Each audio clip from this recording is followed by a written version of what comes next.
Bienvenidos nuevamente a este su programa Opinión en Jaque. Soy el pastor Wilfredo Beltrán y para mí es un honor continuar con el estudio sobre la Segunda Venida.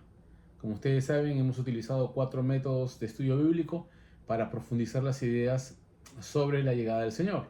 Específicamente empezamos con el método sintético, uniendo los pensamientos de 2 Tesalonicenses. Luego pasamos al método analítico para examinar qué dice el capítulo 1 y el capítulo 2. ¿Se acuerdan que en el capítulo 2 hablamos sobre el anticristo y sacamos una serie de detalles importantes? Luego pasamos al teológico, cuando estudiamos un tema específico del pensamiento paulino sobre la segunda venida. Luego el método comparativo, por lo cual comparamos Mateo 24-25 con 2 de Tesalonicenses capítulo 1 y 2. Luego hemos comparado con 1 de Tesalonicenses capítulo 4 con el arrebatamiento. Hoy pasamos a la doctrina, a la unidad de doctrina de los apóstoles sobre la segunda venida. Esto tiene que quedar claro. Y volvemos a nuestras notas de Marcos capítulo 13 para especificar con quiénes habló el Señor. Es cierto que la revelación fue homogénea para todos, sin embargo, en cuanto a la destrucción del templo y a los detalles de la segunda venida, Marcos nos revela 4 nombres. Si vamos al capítulo 13, verso 3, repito, y si ustedes tienen sus Biblias y me acompañan, vamos a especificar la unidad de pensamiento. ¿En qué áreas hay unidad de pensamiento? En el capítulo 3 dice, y se sentó en el monte de los olivos frente al templo, y Pedro, Jacobo, Juan y Andrés le preguntaron aparte. O sea, la pareja de hermanos, Pedro, Andrés, Juan y Jacobo, le hacen preguntas específicas sobre la segunda venida. De Andrés y de Jacobo no tenemos ningún documento. No. Pero, en cambio, de Pedro y de Juan, los, en este caso, testigos oculares y aquellos que entrevistan al Señor sobre la segunda venida, sí tenemos documentos. Por consiguiente, podemos examinar Mateo 24-25, la información que nos da otro apóstol, porque Mateo el publicano es un apóstol y también recibe la misma información que los otros apóstoles. Aquí queremos declarar la unidad de pensamiento y quiero que noten que Mateo divide en 3 grandes partes la segunda venida. Primero, con la previa, las 10 plagas que ya hemos estudiado, solo las menciono. La segunda venida en sí, que está compuesta por el arrebatamiento de los creyentes con la escena secundaria de la transformación o resurrección, según sea el caso. Luego tenemos paralelamente a esos eventos del arrebatamiento, está el juicio de Dios sobre los impíos, ¿no es cierto? Con la consiguiente aniquilación del anticristo. Es el terror que les ocurre cuando el cosmos va a ser, digamos, conmocionado con la venida del Señor, ¿no? Ya lo vimos en relación a 2 de Pedro capítulo 3. Luego de la segunda venida con estos elementos, aparece el juicio final, donde el Señor Jesucristo separa a los justos de los injustos, como ya hemos visto en nuestro capítulo anterior. Entonces, vamos a ver en qué se basa la unidad. Es la misma información que los apóstoles han recibido. Entonces, cada uno sabe las señales previas, cada uno sabe cómo es la segunda venida en sí y cómo es el juicio final. Entonces, tenemos que ver que la información que ellos van a dar va a ser cotejada por el testimonio de los demás, que se complementan, amplían en detalle, ¿ya? No modifican, no transforman, sino amplían en detalle y enriquecen con ciertos elementos que son necesarios. Hasta aquí no hemos visto ninguna exposición del Señor Jesús sobre el milenio. Eso va a aparecer solo en Apocalipsis. Claro que en Isaías, pero me estoy refiriendo a la revelación que el Señor da. Por consiguiente, requiere un tratamiento especial. Un tratamiento especial. Porque parte de la unidad de detallar, ampliar o especificar algunos detalles que no lo vemos, como fue la resurrección, la secuencia de las resurrecciones.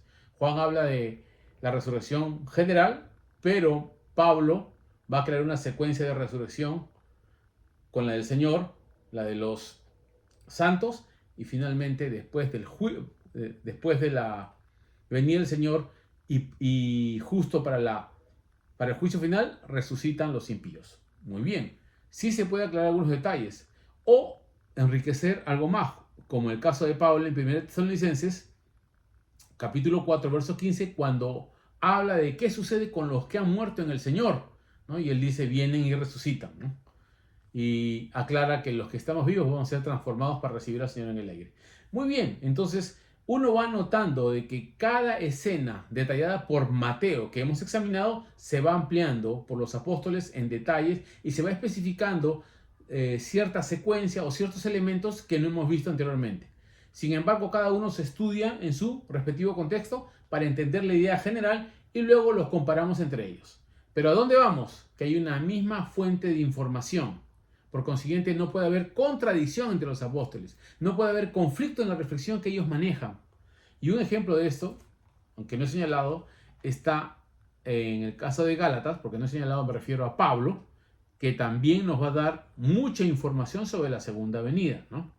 Por ejemplo, Pablo va a añadir un tema que no hemos tratado en 1 Tesalonicenses capítulo 5, cómo va a ser la venida del Señor, ¿no?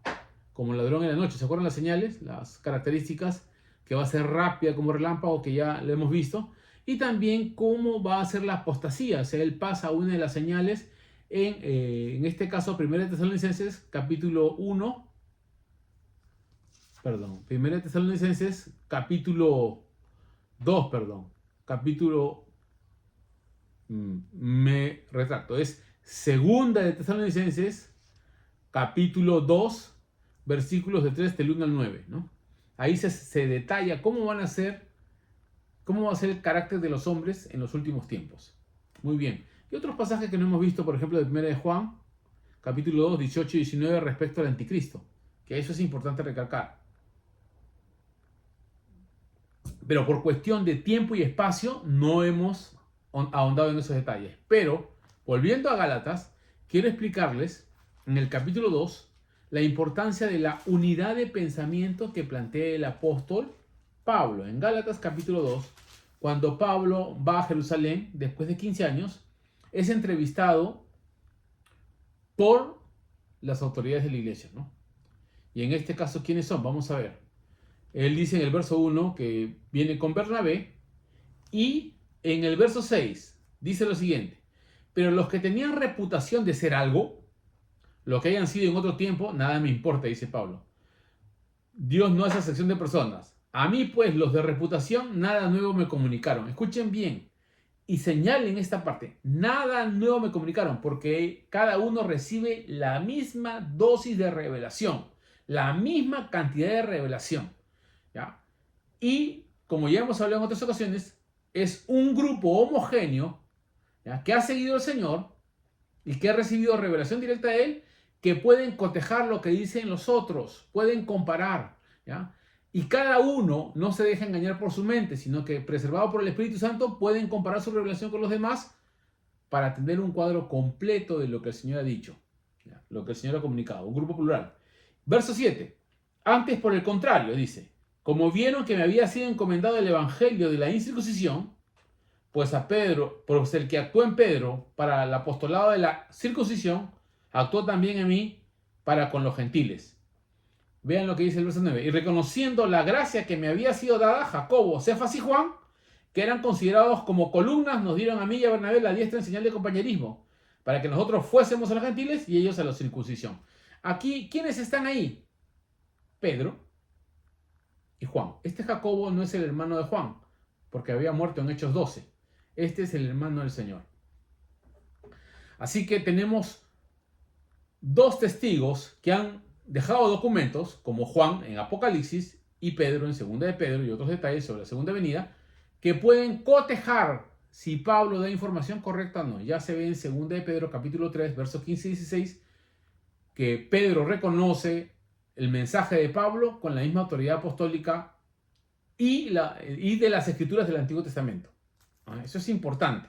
Entonces ellos mismos señalan que con la sabiduría que han recibido les ha escrito el otro, ¿ya? Como las otras escrituras. Dice algo interesante: compara el Antiguo Testamento con la revelación que ha recibido Pablo en el mismo nivel de la revelación del Antiguo Testamento, o sea, la autoridad del Espíritu Santo respaldando entonces los documentos y las enseñanzas de Pablo. Ahí tenemos la unidad de pensamiento. Esa unidad de pensamiento nos permite ahora ver qué ha hablado Mateo, como hemos examinado, Marcos y Lucas, y lo vamos a comparar luego con Apocalipsis. Hago esta introducción porque es importante que tengamos en cuenta esta comparación. No se van a contradecir, van a enriquecerse, van a ampliar, van a detallar, van a aclarar, pero no van a contradecir y tampoco van a cambiar ningún aspecto de la revelación ya establecida por el Señor. Apocalipsis es un libro especial que tiene un examen particular y que ya lo vamos a desarrollar a medida de que ingresemos a él. Solo quiero terminar diciendo lo siguiente. Algún tiempo atrás yo había enseñado esta figura, ¿no?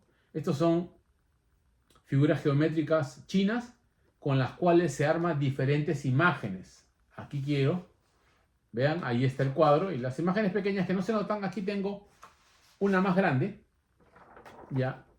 Y con esas mismas figuras geométricas se arman diferentes imágenes. Ya, eso pasa con la teología.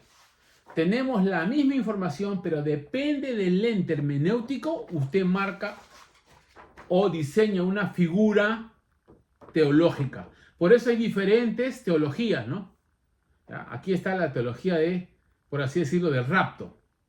¿Ya? Aquí tenemos que comparar lo que dicen los apóstoles con nuestra interpretación, porque muchas personas no creen lo que dice el texto, creen la interpretación que ellos tienen del texto, y esa es la diferencia. Tenemos que volver a la Biblia. Hasta aquí no hay ningún detalle que se especifique del rapto como algunos lo enseñan. Hemos leído cada pasaje, hemos examinado independientemente cada pasaje, lo hemos comparado y hasta ahora no dice que vamos a ser quitados de la gran tribulación. No lo dice. No dice que hay un rapto oculto para la iglesia. Esas son interpretaciones por la forma en que se han colocado las piezas para generar su propia imagen teológica.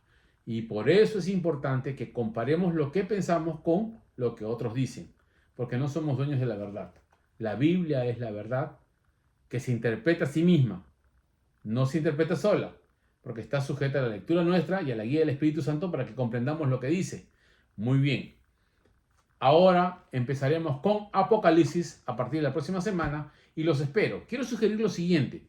Si ustedes quieren hacer un estudio por Zoom, si llegan a ver 100 personas que me escriben, escúcheme bien, 100 personas que me escriben y me piden una clase particular, o ya sea en vivo o por Zoom, con, por supuesto, notas abiertas para comunicarnos, magnífico. Lo hacemos, porque es importante que podamos hablar y conversar para establecer la doctrina.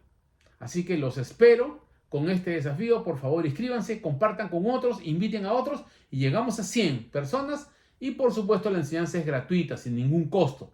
Lo hacemos porque queremos edificar el cuerpo de Cristo. Así que los esperamos la siguiente semana. Esta ha sido la unidad doctrinal sobre la segunda venida que tenían los apóstoles. Fue un placer. Nos vemos en la siguiente clase. Dios los bendiga.